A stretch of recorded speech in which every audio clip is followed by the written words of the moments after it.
Tumangging magkomento ang opisina ng International Criminal Court o ICC prosecutor sa umano'y dokumento nila na nakuha sa isang dating senador. Ayon dito, suspect na umano sa drug war, sina dating senador o si Senator Bato de la Rosa at 4 na iba pa. Nakatutok si Salima Refran. Ano na naman kayang kalukuhan to? Kanino na naman kaya galing tong ano to? Sino naman kaya tong dating senador na to? Basta ganitong eleksyon, usong-uso ang siraan sa mga mga politiko. Lapit na naman kasi ang 2025 no? Kilala ko na to kung sino tong senador na to Dating senador na to Iisa lang naman ang may saltik sa pagdating sa mga ganitong bagay. Isa lang ang may saltik na gagawa niya. Ala sa ayos to.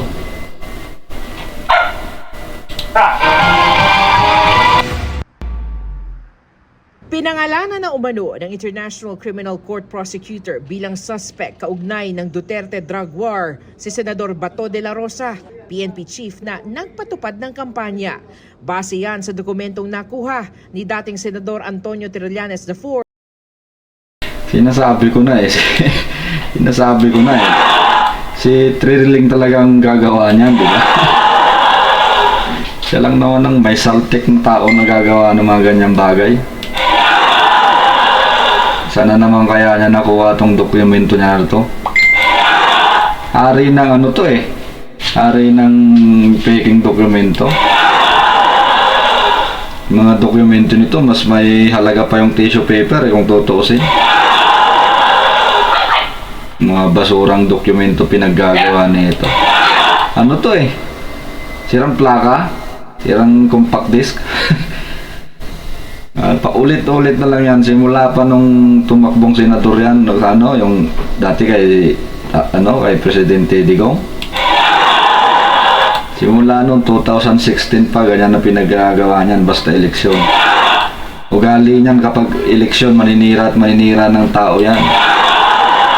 Kung saan-saan yan kukuha ng dokumento, mga pinaggagawa niya na yan, mga dokumento na yan. Kung saan-saan niya lang kinuha yan, kunyari authentic.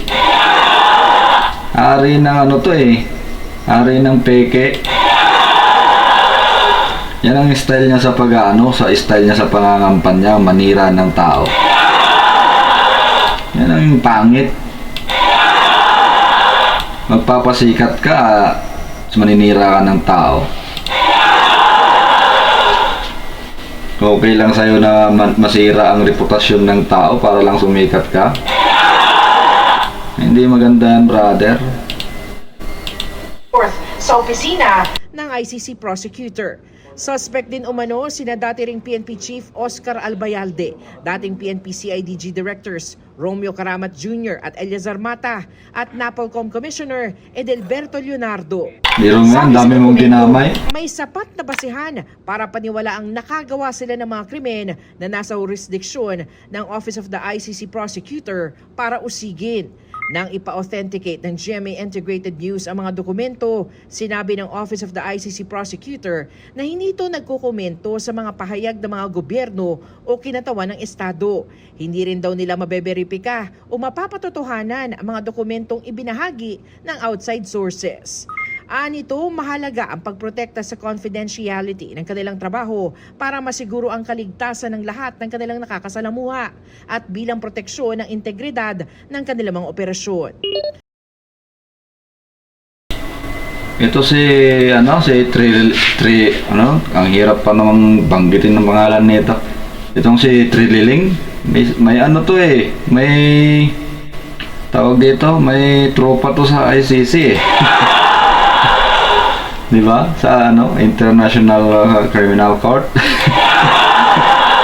Yan ba ibig sabihin ng ICC, International Criminal Court? May tropa to si Trillanes doon. Biruin mo yan, confidential documents yan, bakit siya nagkaroon ng ganyan kopya niyan? Diba? Lalo pa ngayon na simpleng mamamayan na lang siya. Wala na siya sa gobyerno. Sino ba namang sa ICC, sino bang loko-loko dyan sa ICC ang magbibigay ng jurisdiction sa may saltik na tao na pagkatiwalaan mong bigyan ng mga ganyang dokumento. Ang pagkakaalam ko sa mga ganyang confidential documents ay hindi mo basta-basta ibibigay sa kahit sinong nilalang yan. Bibihira ang mga tao nakakaalam yan. Eh lalo na kung may saltik yung tao, ibibigay mo ba yung dokumento na yan? Alam na natin yan, diskarte yan ni Trillanes basta pagdating sa eleksyon, pag malapit na eleksyon, diskarte niya yan. Campaign strategy niya yan para sumikat nga naman siya. Yan ang pangit. Di ba? Pangit yan. Pangit ang ugali ni itong taong to. Maninira ng kapwa para lang sumikat. Hindi maganda yan, brother. Magagalit sa'yo si Lord.